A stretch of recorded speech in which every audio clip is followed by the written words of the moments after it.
Hello there, and welcome back to War Thunder. Yes, today this is yet another tank review on yet another Swedish vehicle. This is the Landsverk USH 405, and this is a thing that shouldn't be. Battle rating 6.7 tank destroyer, and it is just outrageously stupid in many aspects. For the player, for the enemies, and I think that in a nutshell, this thing should get a rework. This thing should get also a battle rating higher, and I'll talk you through in detail what I'm talking about. I had very easy a lot of kills in one game and another game and another game, but some other maps were outright more or less unplayable. And this is also visible in the statistics and also in the comparison to some rather similar vehicles that just can't hold a dime to it or are equally broken. Without further ado, let's go right into this and then at the end come to a conclusion. I hope you enjoy. As usual, I want to begin with the armor, and that is all but existent. It's 10 millimeters from the front, from the side it's only 8 millimeters, and the backplating, so to speak, is 6 millimeters. And yeah, even here on the turret face, it is a bit angled, but effectively, you know, it's a bit RNG if a 50 cal pens you from the front or not, and especially from the side, you're easy prey. And so the armor is not really the strength. Then we come to the X-ray and we can see, well, only 2 crew members, a driver and a commander / gunner. And then we kind of see here a very interesting array of weaponry. We'll talk about this in just a moment. And this thing gets easily shredded by planes, easily shredded by artillery strikes, by heavy machine gun fire, hull broken by darts, by AP, by HE even. It is extremely fragile. And why this then justifies the battle rating of 6.7, or in my opinion even 7.7, we'll have to have a look at some other statistics. So as I said, the vehicle is broken in more than one way, sometimes to its advantage when we take later on about the firepower, and then first signs of being broken in a bad way come here with the mobility. So the Landsverk USH 405 has here by quite a bit the weakest engine and is the lightest tank.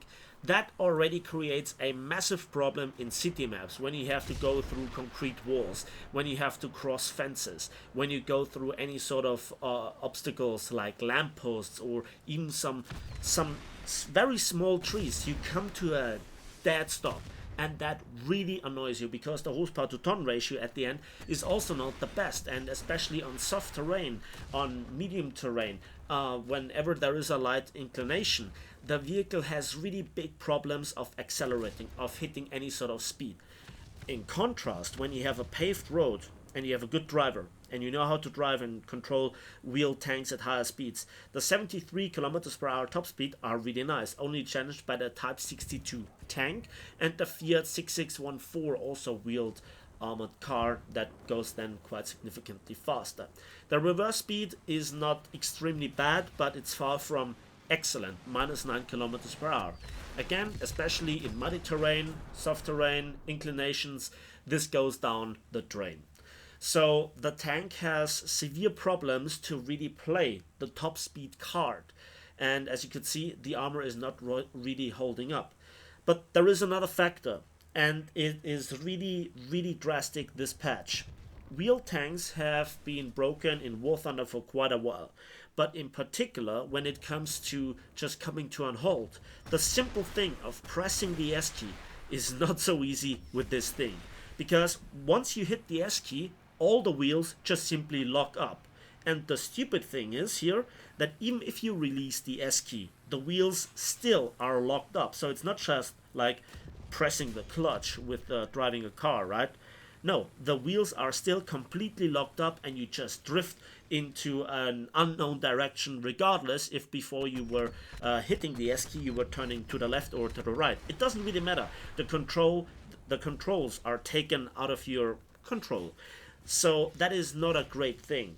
And so it's easier and more reliable to just simply straight head on crash into a building, a tank wreck, any sort of other obstacle because it is significantly faster, because the brakes are piss poor anyway, and it is just something that just blows my mind. It is absolutely disgusting driving experience, and I have a very good crew with the expert crew qualification, a fully trained driver, fully trained commander. Everything is perfect. Everything was also upgraded when I did a little bit further testing. It's even more outrageously bad when the vehicle is stock. That is a factor where you just simply really have to carefully plan your route before you take it. Very often, if you take the wrong turn, quite literally, you are stuck for good, or you just don't get out of there in any sort of time. You don't have the armor and the horsepower to ton ratio to really make it out of a sticky situation quite literally quickly. So that is not a good aspect, and this problem is independent from the battle rating.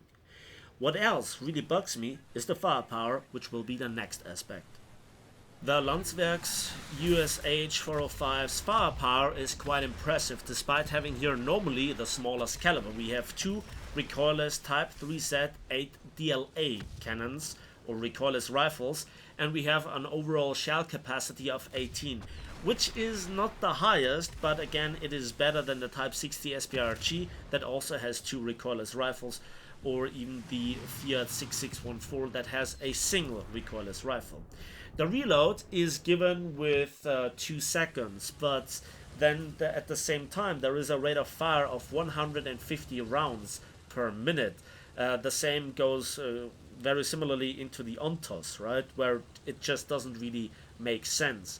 And the thing is with the reload, when you go into the cap, you have to empty one recoilless rifle completely. You cannot really reload individual shells as of this moment. I hope Gaijin kind of fixes this, because the reload process itself of the entirety of the 9 shells in the drum takes quite a while, more or less a minute.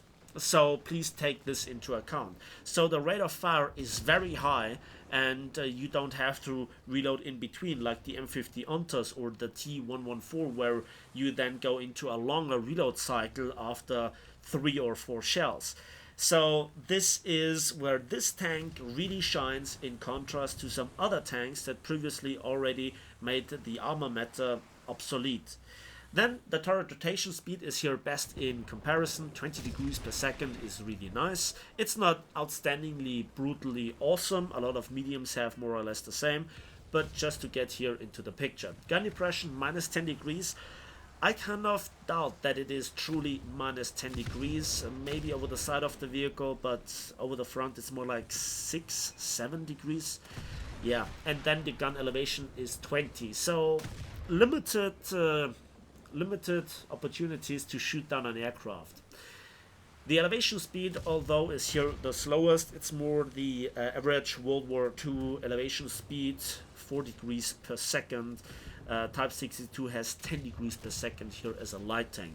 So what the hell are we actually talking about when we're looking at this kind of recoilless rifle? What kind of ammunition do we actually use? Well, let's have a look. The tank has access right from the get-go to 2 shell types. The SSK 032 high explosive shell, 550 meters per second mass velocity, and 2.8 kilograms of explosive mass, resulting in 33 millimeters of penetration at any angle and any distance. At 6.7, a lot of tanks just have raw thick armor all around. Even the mediums don't really have that thin plating. I guess this is for memeing some other, potato trucks, some other wheeled cars, armored cars, or for higher battle rating fights when you really want to go for the meme kills. Because this is not a bad high explosive shell, but again, in contrast to, for example, the Fiat 6614, M50 Ontos, Type 60 SPRG, that all kind of share the same ability to use a HES shell, which is more reliable. Furthermore, you have to really decide if you want to go purely for this ammunition type or then the second ammunition type. So I give this a pass. It's not an unusable high explosive shell, but you have to decide yourself if you use this or the heat shell. And this is a rather situational shell. You have to aim very careful versus a lot of vehicles if you can penetrate them at all. So give it a pass. The second shell type is the PL3 Heat Anti-Tank Grenade, 550 meters per second mass velocity and 330 millimeters of penetration because of 1 kilogram of explosive mass propelling this copper cone really quickly. So that kind of explains it. You have this extremely high rate of fire on demand.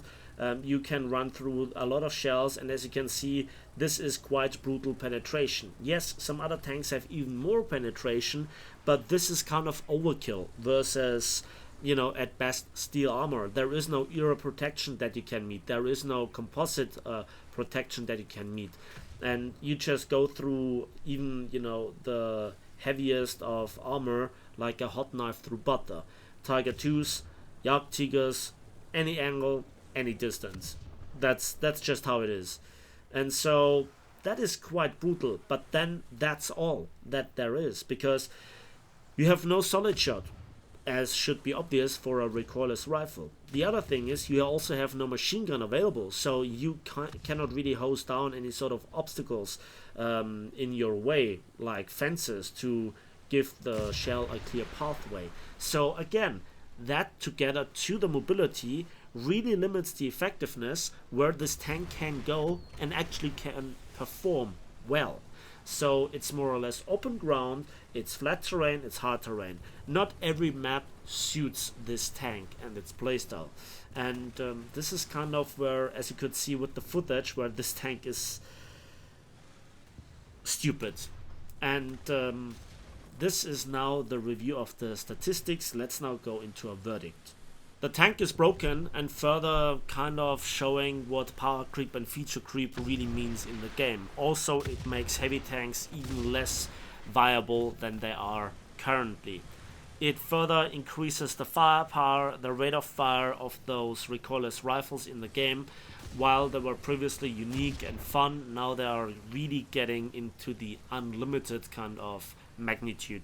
You just can spam 18 heat shells, if you will, at a tank within just a few seconds. That is absolutely crazy. The aim is off, the accuracy is off, and the biggest problem is the combination of the limited ammunition choice, the very limited amount of ammunition, the long reload, the speciality of the reload where you have to empty one recoilless rifle magazine completely. Before that it doesn't at the very moment reload. And then there are the huge amounts of problems of this tank when it comes to the mobility. That is really outrageously frustrating and absolutely not what I want. However, the tank can be trolly and fun, and I guess it is a lot of fun in a platoon when you are really in the mood for it. But as a serious player, this is not where it should be. I think when the driving issues have been fixed by Gaijin, probably in the next decade or so, we can expect this to be performing well at 7.7 and above. And in a way, when it comes to the firepower, the stock grind is one of the easiest in the games because it has the best shell available right from the start. And then the limitations still stick to the vehicle, regardless if it is upgraded or if it is even in a full up tier. But to have this kind of firepower versus, in your best case, versus 5.7 tanks, be it Panthers, Tigers, or some other nations' tanks, that is just absolutely stupid. It's absolutely broken. It's a thing that should not be. And regardless what you think, this is my opinion about the vehicle. It is cool. It is looking really special and fantastic. But this shouldn't be the case. And again, it is kind of the World War II era tanks.